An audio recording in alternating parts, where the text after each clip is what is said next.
Halo Lu, apa kabar? Assalamualaikum warahmatullahi wabarakatuh. Senang sekali bisa kembali menjumpai Anda dalam program Off the Record, membaca berita. Di balik berita ini sebuah perbincangan di dapur redaksi Forum News Network. Tapi kalau biasanya saya ditemani oleh partner tetap, yakni Mbak Agi Beta.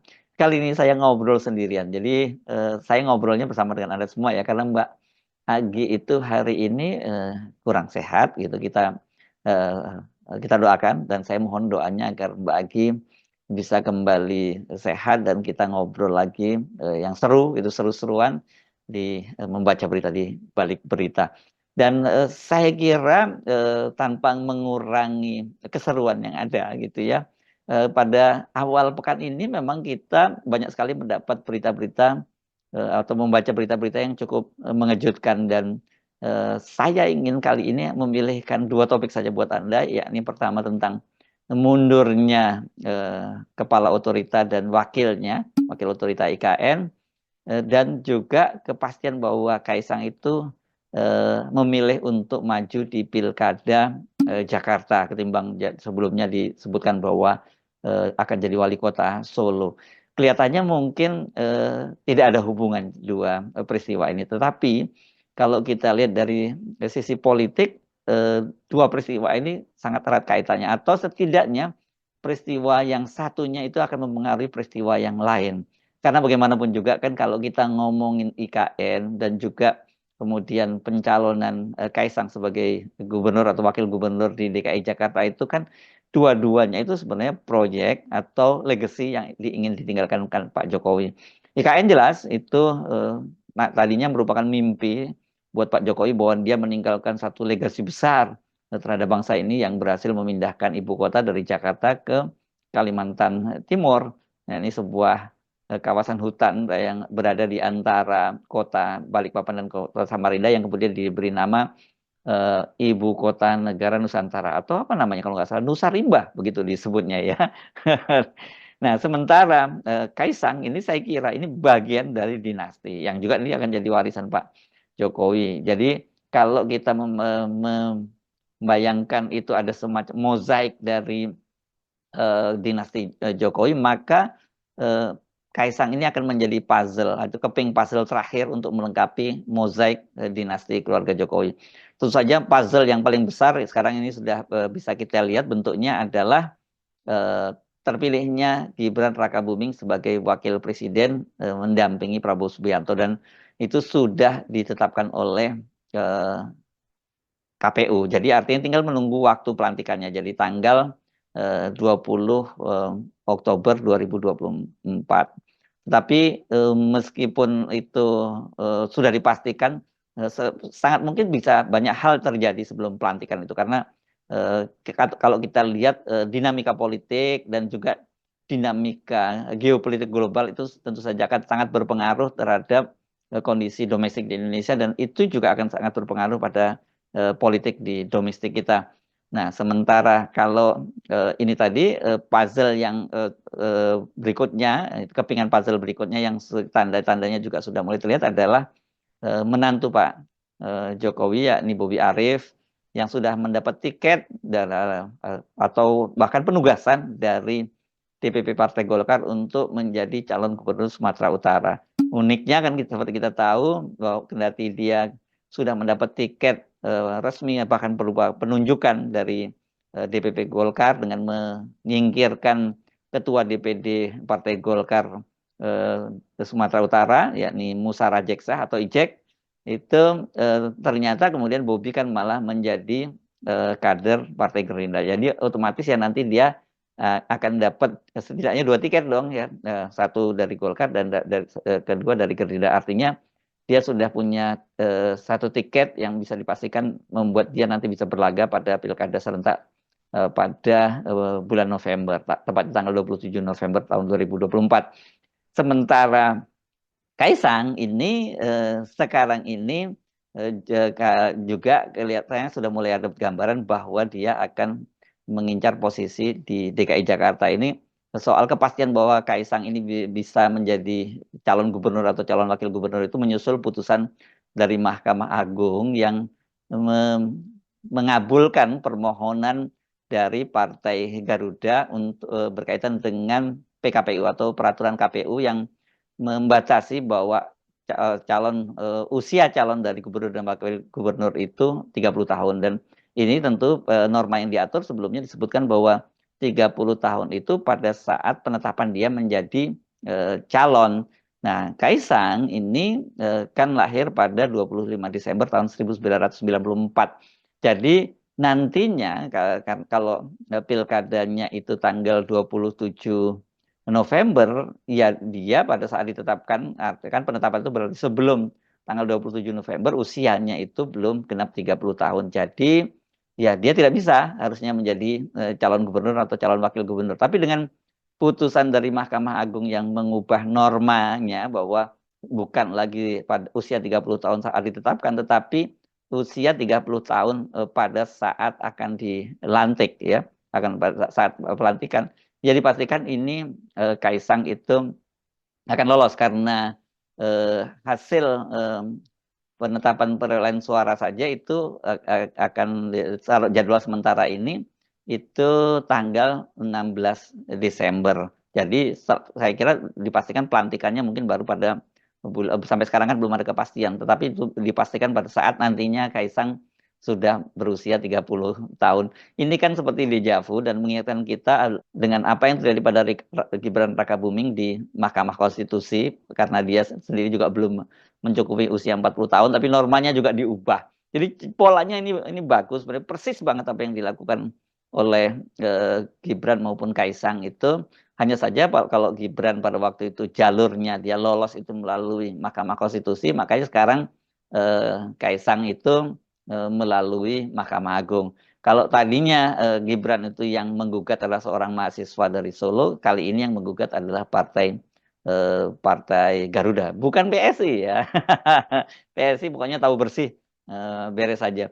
Jadi ini memang semakin menunjukkan kepada kita betapa ya di Indonesia itu semuanya hukum itu bisa diatur sesuka hati oleh rezim pemerintahan Jokowi, khususnya keluarga Jokowi. Ya kalau misalnya ada aturan yang menghambat keinginan mereka itu aturannya harus diubah.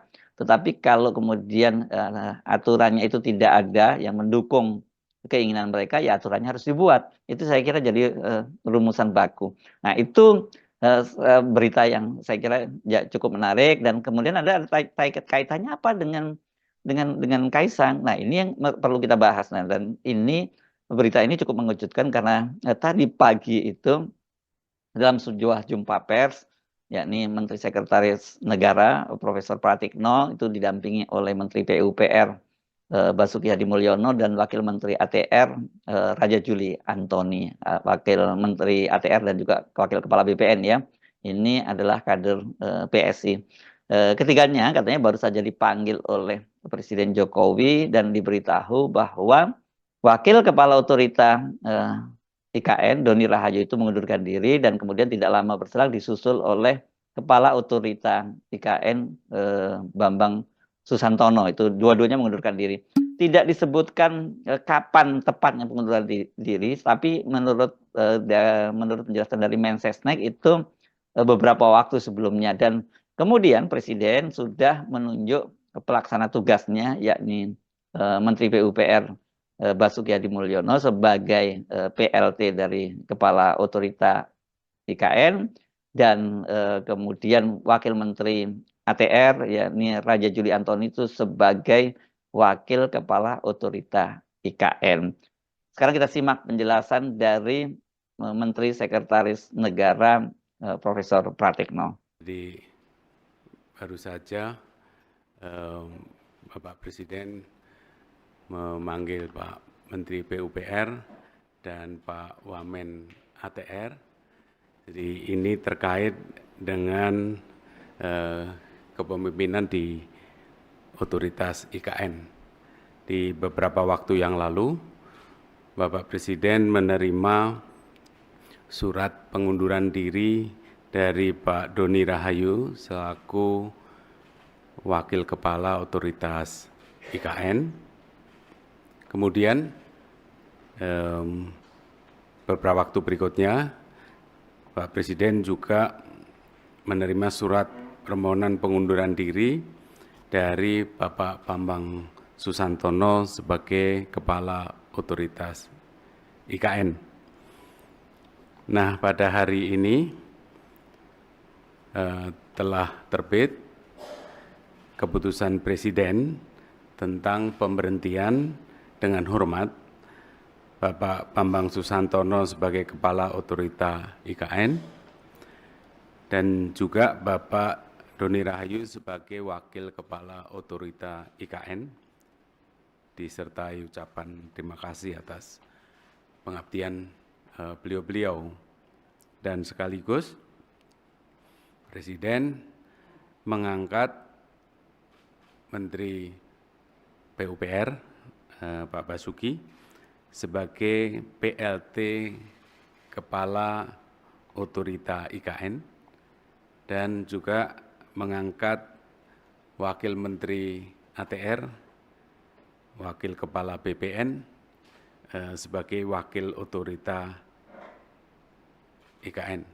Jadi Bapak Presiden berharap tadi beliau-beliau dipanggil, Pak Menteri PUPR dan Pak Wamen ATR dipanggil oleh Bapak Presiden agar dalam status sebagai PLT ini segera untuk menjamin percepatan pembangunan IKN dengan sebaik-baiknya. Nah, pengunduran diri ini tidak dijelaskan apa alasannya ya, tapi kata Menteri Sekretaris Negara Pratikno bahwa Bambang Susantono itu akan mendapat tugas baru, itu membantu Presiden itu untuk mendatangkan investor asing. Investor asing inilah sebenarnya yang selalu jadi persoalan karena kan rencana pemerintah sejak awal bahwa dari total biaya IKN sebesar 466 triliun itu 20%-nya adalah bersumber dari APBN, sementara 80%-nya diharapkan dari investor asing, terutama ya tentu saja dari luar negeri, investor swasta tapi terutama dari luar negeri gitu. Nah, jadi totalnya ini kalau dari sisi investasi yang 20% dari APBN itu ya sekitar 90-an berapa ya? 96 triliun begitu, dan menurut Pak Basuki Hadi Mulyono sampai sekarang itu sudah 80%. Jadi pembangunan yang berasal dari APBN itu sudah mencapai 80-an persen. Tetapi yang jadi persoalan itu kemudian investasi dari asing itu yang tidak datang-datang, ya, investor swasta yang dari asing tidak datang. Kalau kita menyimakkan Pak Jokowi, setiap kali ada presiden, ada tamu asing, ya, apakah itu berasal dari misalnya CEO perusahaan-perusahaan besar seperti kita kemarin ada Apple, ada Tesla, Elon Musk dan sebagainya, pasti selalu ditawari untuk berinvestasi di IKN gitu ya. Demikian juga kepala-kepala negara setiap kali dalam pertemuan selalu ke Jokowi, baik itu dia bertemu di dalam negeri, mereka yang berkunjung ke Indonesia maupun ketika dalam pertemuan internasional, Jokowi itu selalu menawarkan itu. Bahkan pernah Jokowi juga melakukan roadshow ke Singapura pada waktu itu, dan sampai kemudian tidak berapa lama kemudian ada ratusan pengusaha dari Singapura yang katanya mau menanamkan investasinya, tapi ternyata tidak kunjung menanamkan juga. Dan belakangan kita terkejut karena tiba-tiba saja kok masuk konsorsium di Taipan atau ya oligarki yang disebutnya begitu di Indonesia yang masuk ke sana gitu, yang konsorsium ini dipimpin oleh pemilik properti Agung Sedayu Aguan. Ini orang bertanya-tanya pada waktu itu, katanya ada 10 waktu itu perusahaan swasta yang menanamkan investasinya di sana, termasuk juga Sinarmas ini. Sinarmas ini adalah perusahaan asal dari Doni Rahayu yang menjadi wakil kepala otorita IKN. Nah, kita bertanya-tanya, apa kepentingannya dari perusahaan-perusahaan swasta dalam negeri itu yang dipimpin oleh Aguan itu kok tiba-tiba setelah sekian lama gitu mereka baru masuk menjelang akhir masa jabatannya Presiden Jokowi. Belakangan kan kemudian terjawab, ternyata kemudian mereka ini dapat konsesi berupa PSN ya untuk Aguan itu, dia Pantai Indah Kabutnya proses proyek Pantai Indah Kapuknya itu mendapat PSN atau dijadikan jadi proyek strategis nasional. Sementara kalau kemudian BSD itu atau yang dimiliki oleh Sinarmas itu dijadikan juga PSN ini untuk bidang kesehatan. Ya, jadi ada barter, memang nggak gratis ya, tidak cuma-cuma. Mengapa kemudian mereka mau melakukan investasi dan kemudian melakukan groundbreaking pada waktu itu ya. Dan ini saya kira sebenarnya sejak awal kita mencurigai bahwa ini juga merupakan investasi dan groundbreaking omon-omon ini. Maksudnya Pak Jokowi tentu saja untuk menarik asing bahwa sekarang ini banyak sekali orang yang sudah investor yang sudah antri. Dan selalu Pak Jokowi kan berkali-kali kita juga menyatakan bahwa ini sudah antri di IKN, bahkan ini oversubscribe gitu ya, pernah menyebut seperti itu. Tapi sampai sekarang kita nggak pernah dengar ada yang masuk ya. Kalau tiba-tiba kemudian ada konsorsium dari dalam negeri yang masuk, itu jadi pertanyaan, apakah betul-betul mereka itu melihat bahwa potensi bisnis di IKN atau potensi IKN tumbuh jadi kota besar yang menjanjikan itu mereka meyakini itu, atau sebenarnya tadi sekedar kalau di dalam bahasa yang sering dipakai semacam ditekan gitu oleh rezim berkuasa, atau ada konsesi. Tapi rupanya bukan ditekan ya, kalau kita lihat ini ada konsesi, dan buktinya kemudian terbitlah proyek status PSN atau proyek strategis nasional untuk Pantai Indah Kapuk dan juga untuk Bumi Serpong Damai. Ya, jadi memang ada gium di dalam politik maupun dalam bisnis bahwa tidak ada makan siang yang gratis, itu berlaku. Nah, yang jadi pertanyaan sekarang ini justru menjelang hanya beberapa bulan untuk ketika Pak Jokowi akan pindah ke IKN. Kan ini rencananya kan Pak Jokowi akan pindah ke IKN pada bulan Juli, dan kemudian pada tanggal 17 Agustus akan melakukan upacara peringatan 17 Agustus, upacara kenegaraan 17 Agustus itu di istana yang baru di IKN. Kok tiba-tiba saja kita mendengar kabar dua pucuk pimpinan tertinggi dari otorita IKN ini mengundurkan diri. Ada apa gitu pertanyaannya? Apakah ini ada tekanan karena mereka tidak mampu menjalankan targetnya, menyelesaikan proyek ini dan juga mendatangkan para investor menjelang peringatan 17 Agustus? Ada soal lain sehingga mereka sampai kemudian mengundurkan diri? Dan kalau toh mereka mengundurkan diri sekarang, itu apa nggak akan dianggap sebagai sebuah sabotase misalnya ya? Karena ini kan tinggal beberapa bulan saja, dan dengan pengunduran diri ini kan orang menjadi tanya-tanya, dan bagi para investor asing jelas ini merupakan sinyal tambah buruk lagi, karena berita pengunduran diri mereka ini tidak hanya membuat heboh di dalam negeri, tapi juga membuat heboh di dunia internasional. Banyak media-media internasional yang menyoroti soal itu. Dan saya menyimak juga di beberapa media dan juga di media sosial, paling ramai itu dikaitkan dengan kemungkinan besar mereka ini belum gajian. Kenapa muncul semacam itu? Karena ini sebenarnya bukan rumor ya, tapi peristiwanya sudah terjadi lama. Ini ingat saya pada waktu itu pada bulan Agustus ya atau April, saya lupa, pada waktu itu pada tahun 2023 gitu ya. Saat itu berlangsung rapat kerja antara Komisi 2 dengan otorita IKN. Saya ingatnya itu pada bulan Ramadan ya pada waktu itu.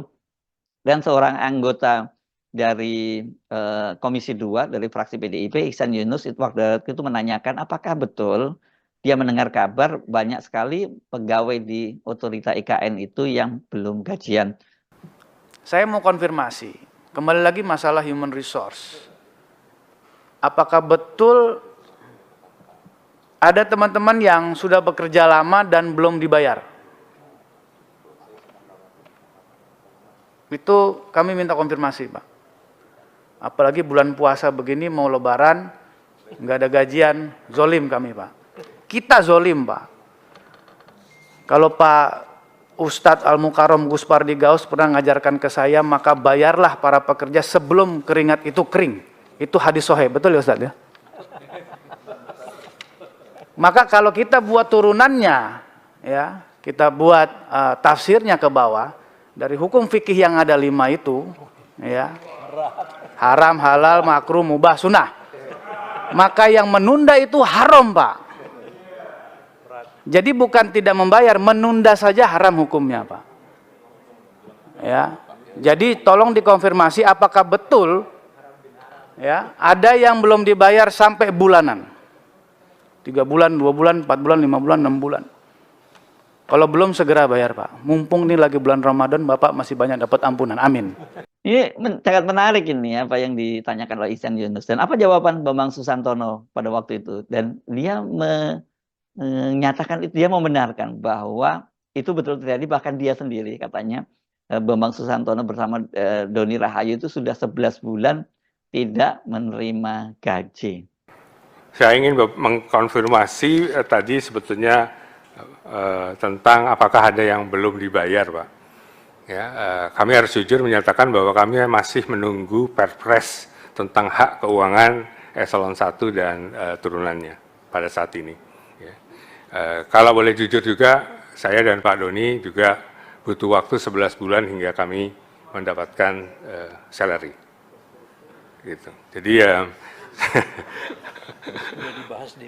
sudah dibahas ini yang hak keuangan untuk pejabat eselon 1 ke bawah ini di Menko Polhukam, Ibu sekalian, dan ini meluncur ke Presiden sekarang, begitu. Jadi ini teman-teman saya ini merupakan teman-teman yang tangguh, Ibu sekalian. Jadi ya demikianlah kondisinya, begitu ya. Dan mereka juga tetap bekerja dengan semangat, gitu ya. Tapi tentu saja kami juga melakukan langkah-langkah agar ini bisa dipercepat. Iya, memang gila banget ya, meskipun mereka menyatakan bahwa pegawai-pegawai timnya ini sangat tough ya, mereka siap bisa bekerja tanpa digaji sampai sekian bulan, tetap saja ya ini menunjukkan ada ketidakberesan di proyek IKN ini. Bagaimana mungkin ada proyek yang diharapkan menjadi legacy dari Pak Jokowi kok para pegawainya bahkan sampai para petingginya nggak dibayar sampai berbulan-bulan, bahkan disebutkan 11 bulan. Kalau mungkin karyawannya yang tidak dibayar, itu yang salah petingginya ya, dalam hal ini Bambang Susantono dan Doni Rahayu, dan saya kira pada waktu itu mereka layak mundur. Tapi dalam hal ini ternyata Bambang Susantono dan Doni Rahayu juga mengaku dia juga tidak mendapat gaji. Tapi saya kira ini pasti bukan inilah ya faktor mereka itu mundur, karena itu kan sudah terjadi tahun lalu ya, sudah berlalu. Pasti ada soal yang sangat serius gitu ya. Nah ini saya kira kalau sekarang ini tentu Doni Rahayu dan juga Bambang Susantono tidak akan mau buka mulut mengapa mereka mengundurkan diri gitu ya. Tetapi saya kira nih cepat atau lambat kita nanti akan dapat informasi mengapa mereka mengundurkan diri. Jadi sementara ini kita sebutnya masih sebagai misteri lah begitu ya, pengunduran diri ini. Nah tetapi tentu saja yang jadi soal yang serius itu buat kita adalah pertanyaan kita tentang masa depan dari otorita IKN ini, dari Ibu Kota Nusantara ini. Kenapa? Karena bagaimanapun juga ini pemerintahan yang baru Prabowo pasti akan menghadapi satu persoalan serius kalau mereka tetap ingin melanjutkan legasinya Pak Jokowi dengan menuntaskan pembangunan IKN gitu ya. Karena belum ini kakak ipar dari Pak Prabowo, yakni mantan Gubernur Bank Indonesia Sudrajat Djiwandono, dalam wawancara dengan Rossi di Kompas TV pada waktu itu secara terbuka menyatakan bahwa dia menghitung anggaran pemerintah itu tidak cukup kalau harus membiayai IKN dan juga sekaligus membiayai makan siang gratis yang menjadi proyek atau jualan utama kampanye dari Prabowo. Kenapa? Karena untuk makan siang gratis saja seperti dikatakan oleh Hasim Joyo Hadikusumo, adik kandung dari Pak Prabowo, diperkirakan waktu itu setiap tahunnya membutuhkan biaya sampai 450 triliun. Ini gede banget ya. Kalau ini berarti hampir sama dengan pembangunan satu ibu kota baru. Nah, pada waktu itu yang menarik ketika ditanya oleh Rossi, Sudrajat Djiwandono menyatakan bahwa dia akan lebih memilih untuk tidak melanjutkan pembangunan ibu kota ketimbang dia harus membatalkan program yang menjadi janji kampanye dari Prabowo, yakni makan siang gratis. Dari sini saja kita sudah tahu bahwa memang ada persoalan sangat serius pada ibu kota baru ini berkaitan dengan anggaran ya. Apalagi kita tahu bahwa ibu kota baru itu kan sebenarnya sebuah proyek yang memang sejak awal tidak direncanakan oleh pemerintahan Jokowi, tetapi tiba-tiba saja itu muncul dan Jokowi kemudian menyampaikan dalam sebuah pidato pada pidato kenegaraan di forum MPR DPR. Dan pada waktu itu anehnya para anggota DPR pun juga tidak ada satupun yang menolak niatan Jokowi untuk membangun ibu kota baru itu. Nah sekarang dengan mundurnya dua orang petinggi otorita IKN dan tinggal waktu pemerintahan Pak Jokowi tinggal beberapa bulan, karena Pak Jokowi ini kan akan lengser dari kursi kepresidenan pada tanggal 20 Oktober. Kita bisa membayangkan bahwa kemungkinan besar ya ini akan mangkrak. Tapi karena skalanya gede, karena ini kota, ya kemungkinan ini bisa jadi semacam kota hantu atau sering disebut sebagai ghost city. Fenomena ghost city itu sebenarnya juga hampir sama seperti Indonesia ini karena didorong oleh ambisi yang tanpa kalkulasi yang matang. Ghost city itu jadi fenomena yang banyak terjadi di Cina ya. Bahkan menurut berbagai laporan media itu ada sampai 50 kota yang disebut sebagai kota hantu ini, tapi biasanya dibangun oleh swasta dengan membangun properti yang gila-gilaan sangat besarnya, proyeknya ambisius, tapi kemudian proyek ini tidak laku dan tidak ada penghuninya sehingga menjadi kota mati dan menjadi kota jadi ghost city. Di Malaysia juga ada hal semacam ini, dan kemudian investornya ya waktu itu juga dari Cina yang disebut sebagai Forest City. Ini Forest City itu berada di kawasan Johor. Johor ini tentu saja di ujung Malaysia ini dan itu berdekatan dengan Singapura. Mereka membangun sebuah kota Forest City gitu yang juga kotanya sangat besar, tapi sekarang berubah menjadi juga disebut sebagai Ghost City. Nah, kalau kemudian IKN ini tidak dilanjutkan, sementara kemudian pemerintah itu sudah membangun besar-besaran dengan proyek APBN, ini IKN ini berpotensi juga menjadi ghost city, meskipun sekarang ini kebanyakan yang dibangun adalah perkantoran dan rumah-rumah para pejabat pemerintahan dalam hal ini, mulai dari presiden istananya, kemudian wakil presiden istana wakil presiden, dan juga rumah jabatan dari para menteri. Kalau apartemen-apartemen untuk perumahan pegawai dan apalagi untuk rakyat itu belum terlampau banyak. Sementara fenomena ghost city yang banyak terjadi itu adalah biasanya dibangun apartemen-apartemen yang diharapkan tadinya menarik untuk warga untuk pindah ke kota tersebut, tapi ternyata kemudian gagal menarik minat mereka untuk pindah ke situ, dan kemudian terjadilah ghost city ya, atau dalam bahasa Indonesia mungkin kota yang mangkrak gitu ya. Dan ini menarik ini kalau kita bandingkan misalnya dengan proyek mangkrak yang pernah terjadi pada era Presiden SBY, yakni proyek Wisma Atlet Hambalang. Pada waktu itu kenapa penting saya ingatkan ini, karena waktu itu kan ketika Pak Jokowi sama Pak SBY itu belum berkoalisi seperti sekarang ini, ketika dianggap bahwa Pak SBY itu menyindir pemerintahan Jokowi, makanya kemudian Pak Jokowi itu sengaja datang ke Hambalang, foto-foto di sana gitu tanpa komentar apapun. Saya kira ini nanti mudah sekali untuk mereka yang menjadi lawan politiknya Pak Jokowi atau dinasti Jokowi gitu, kalau untuk membuat downgrade atau ini semacam kampanye negatif terhadap Jokowi, ya tinggal datang ke IKN, foto-foto di IKN, dan kemudian muncul di media, itu cukup untuk jadi semacam bukan black campaign lah, itu negatif campaign ya. Kalau black campaign kan tidak ada faktanya, kalau ini ada faktanya. Nah, pertanyaannya tadi ada kan saya menyebut apa kaitannya dengan Kaisang dan Gibran. Ini kalau kemudian terjadi bahwa IKN itu mangkrak dan tidak dilanjutkan oleh pemerintahan Prabowo, kalaupun Prabowo janji tapi karena anggarannya tidak ada, maka ini bisa juga jadi senjata para lawan-lawan politik dari Bobi maupun nanti khususnya Kaisang yang akan maju di Pilkada Jakarta, karena dia sendiri sudah menyatakan ketika ditanya itu apakah dia akan memilih Solo atau Jakarta, menurut dia akan memilih Jakarta karena dia adalah sekarang menjadi ketua umum partai yang ya, kalau ketua umum partai itu tuh ya dia wilayahnya itu adalah 38 provinsi, beda dengan kalau di Solo itu kan hanya 6 kecamatan, 6 atau 5 kecamatan saja kalau Solo. Jadi dengan bahasa itu sebenarnya Gibran menegaskan bahwa dia ingin berlaga di Jakarta. Nah, ini saya kira nanti bisa jadi senjata dari para lawan-lawan politiknya untuk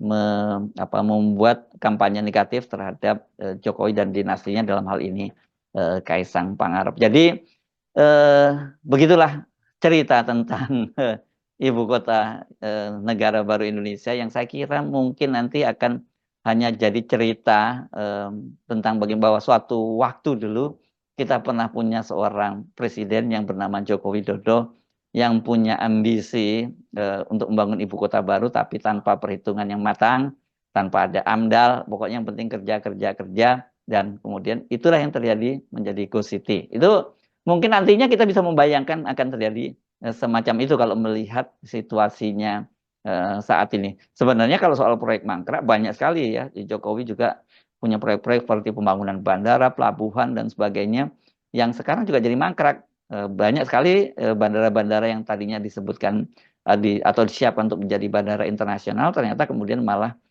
juga sekarang ini statusnya diturunkan karena memang tidak ada aktivitas penerbangan internasional dari bandara-bandara tersebut.